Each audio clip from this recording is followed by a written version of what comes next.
Kocak kejaksaan, kocak. Gimana sih? Gak niat bener bikin seleksi pengadaan CPNS. Nih ya, masak surat lamaran diubah ketika seleksi administrasi. Lah kok bisa kata gue? Udah gitu gak terlalu penting lagi yang diubah. Aduh, yuklah mari kita bahas aja.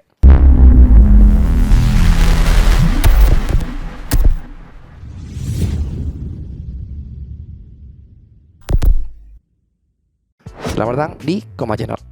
Setelah kemarin gue bahas betapa tidak pentingnya sertifikat penguasaan komputer dan sertifikat bela diri, Kejaksaan kembali berbuat ulah lagi dengan mengubah isi dari surat lamaran. Sekarang bahas aja deh, surat lamaran seleksi CPNS Kejaksaan 2023. Jadi di pengumuman pelaksanaan pengadaan CPNS Kejaksaan, tepatnya di tata cara pendaftaran di setiap formasi, entah itu jaksa, petugas barang bukti, pengelola penanganan perkara maupun penjaga tahanan. Di poin pertamanya tertera 1. Surat lamaran yang ditunjukkan kepada Jaksa Agung.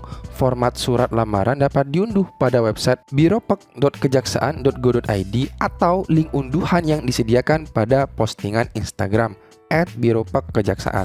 Ditulis tangan dan ditandatangani dengan pena warna hitam serta diberi materai elektronik senilai 10.000. Pertama, kenapa harus ditulis tangan? Gak masuk akal menurut gue. Formatnya udah ada nih, tinggal diketik, diisi, tanda tangan, kasih materai. Dan gini, secara utilitas komputer itu digunakan untuk memperbagus tulisan lu supaya tulisan lu jelas, bisa dibaca, semua orang ngerti.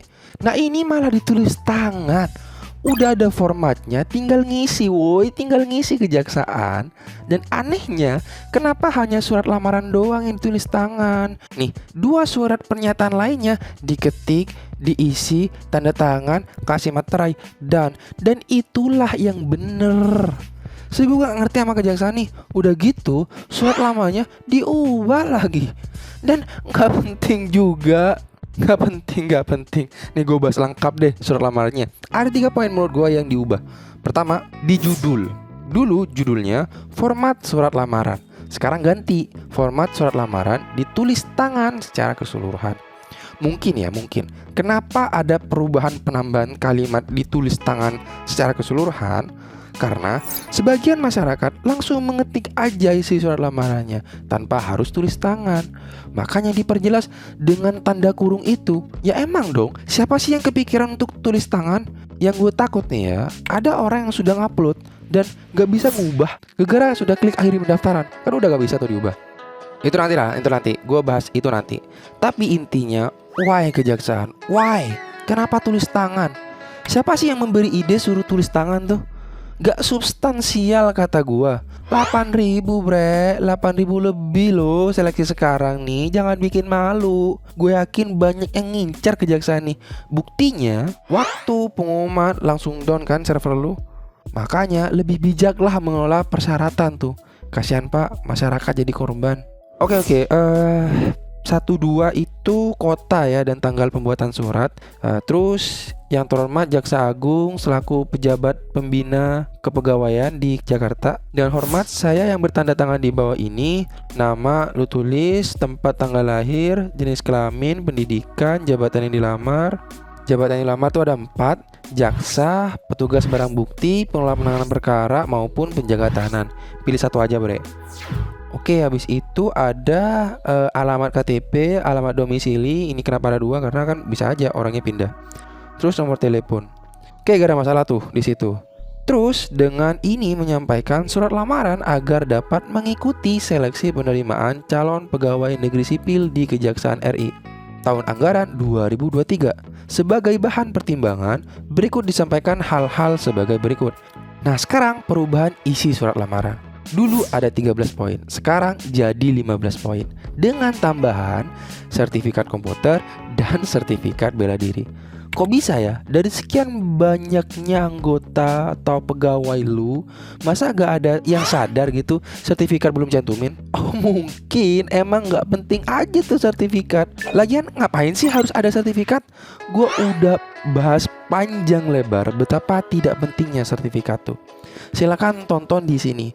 Gue kritik abis tuh Kejaksaan. bagi lu yang setuju sama pendapat gua, ramein videonya biar kejaksaan denger tuh, gak egois bikin persyaratan. Oke, back to surat lamaran. Walaupun ada 15, tapi hapus aja bre kalau lu gak harus menyertakan persyaratan tertentu. Misal nih ya, lu mengapply penjaga tahanan, tapi di peraturannya tidak mengupload nilai TOEFL atau IELTS. Ya udah, gak usah dicantumin aja TOEFL atau IELTS-nya. Misal lagi jaksa gitu kan, gak ada sertifikat tuh. Ya udah, hapus aja. Kalau lu mau tahu persyaratan apa saja yang dibutuhkan sama masing-masing formasi, gua udah bikin videonya, lu bisa tonton di sini. Di situ gua bahas lengkap deh. Terakhir, adapun seluruh data dan dokumen yang saya berikan adalah benar. Apabila di kemudian hari ditemukan data yang tidak benar atau selama proses seleksi terdapat keterangan yang berubah dan mengakibatkan tidak terpenuhinya persyaratan yang ditemukan, maka saya menerima keputusan panitia untuk membatalkan keikutsertaan atau kelulusan saya pada seleksi CPNS Kejaksaan RI tahun anggaran 2023. Atas perhatiannya diucapkan terima kasih.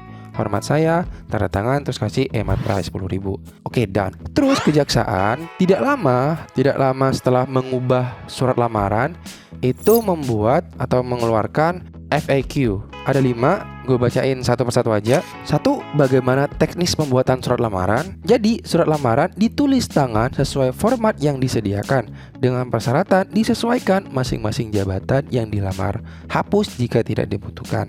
Kemudian ditandatangani dengan pena warna hitam serta diberi materai elektronik senilai 10.000.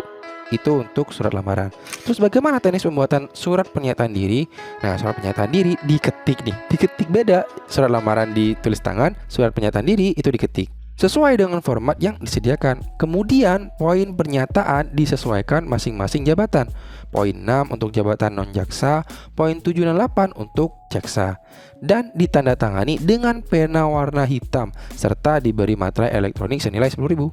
Terus berapa ukuran kertas untuk surat lamaran dan pernyataan? Tidak ada ketentuan khusus. Pastikan tidak terpotong dan terunggah secara keseluruhan. Bisa pakai A4, A3, A2, bahkan A1 pun terserah kata kejaksaan. Silakan bagi lo. Bagaimana cara menggunakan materai elektronik? Silakan pedomani cara pembelian e-materai yang disediakan oleh Panselas, BKN atau Peruri. Lalu pastikan saat sudah terpasang dapat terbaca sebagai data yang telah terverifikasi e-materai. Terakhir, di mana sebaiknya tempatkan tanda tangan di sebelah kiri atau kanan materai. Tidak ada aturan tertentu, yang terpenting adalah tanda tangan dan materai teridentifikasi dengan jelas dan tidak saling menumpuk. That's it. Oke, sekarang mari kita bahas sebenarnya apa sih yang melatar belakangi ini. Tentu ada. Pertama, udah jelas panitia tidak siap. Panitia teledor. Harusnya udah matang tuh dalam pembuatan surat lamaran. Ini malah diubah di rentan waktu seleksi administrasi. Menurut gue ini fatal kata gue. Kedua, gak rasional kata gue. Sudah ada format ketikan, kenapa harus tulis tangan? Gini deh, siapapun kasih tahu gue, entah dari pihak kejaksaan atau siapapun lah, kasih tahu gue kenapa harus tulis tangan. Kalau itu rasional di otak gue bakal minta maaf dan membuat video betapa pentingnya tulis tangan surat lamaran. Tapi bagi lu yang setuju sama pernyataan gue, silakan ramaikan di video, komen, like, share, bahkan kalau perlu subscribe supaya pemerintah tahu betapa tidak rasionalnya peraturan ini. 3, efek sampingnya menurut gua, kasihan orang yang sudah upload. Gue gak tahu ya, bagi yang sudah akhiri pendaftaran tuh lolos apa enggak. Jelas itu tidak sesuai dengan kaidah yang ditetapkan. Karena perubahan surat lamaran tuh pas seleksi administrasi. Harusnya sih ya gak lulus karena tidak sesuai dengan kaidah yang diberikan. Tapi kejaksaan harus punya rasa moral. Karena kesalahan bukan terletak pada pelamar, tapi dari Anda kejaksaan. Sadar gak? Siapa tahu sampai sekarang ada pelamar yang masih belum ngeh gitu sama perubahan ini, karena belum update atau mungkin karena sibuk kerja, sibuk kuliah, ya macam-macam lah. Itu harus dijadikan perhatian juga karena masih berpatokan dengan yang dulu. Sebenarnya yang terdampak tuh formasi penjaga tahanan dan pengelola penanganan perkara, karena mereka diharuskan menggunakan sertifikat. Mereka harus tulis tuh sertifikat apa saja yang harusnya dicantumkan. Gua harap ada toleransi yang luar biasa dari kejaksaan. Sekali lagi, ini bukan gue benci sama kejaksaan ya. Mohon maaf kejaksaan, mohon maaf nih. Mungkin selama ini lu nilai gue rada keras lah. Tapi kritik saya menandakan kecintaan saya terhadap Anda. Saya hanya membela korban yang tidak sepatutnya tidak lolos. Mereka para pencari kerja yang minat dengan Anda karena Anda dinilai berkompeten dan sekarang banyak-banyaknya formasi yang lu butuhkan. Semoga lu bisa memahami isi hati masyarakat dan peka supaya kedepannya jauh lebih baik dari sekarang. Buat kalian yang mempunyai keresahan yang sama, silakan like dan komen. Bahkan kalau bisa ya share. Karena dari itu semua, video ini bisa diangkat sama YouTube dan memungkinkan para petinggi kejaksaan bisa melihat video ini dan harapannya bisa sadar. Gitu kalau ini tuh gak penting juga. Nah, Koma Channel nanti akan bahas tentang segala macam dinamika informasi seleksi CPNS maupun P3K. Tenang, ada pembahasan SKD juga loh. Jadi, saran gua nih ya, like, comment, subscribe supaya tidak ketinggalan berita dan latihan soal dari Koma Channel. Gue dari Koma Channel mengucapkan terima kasih sebanyak-banyaknya.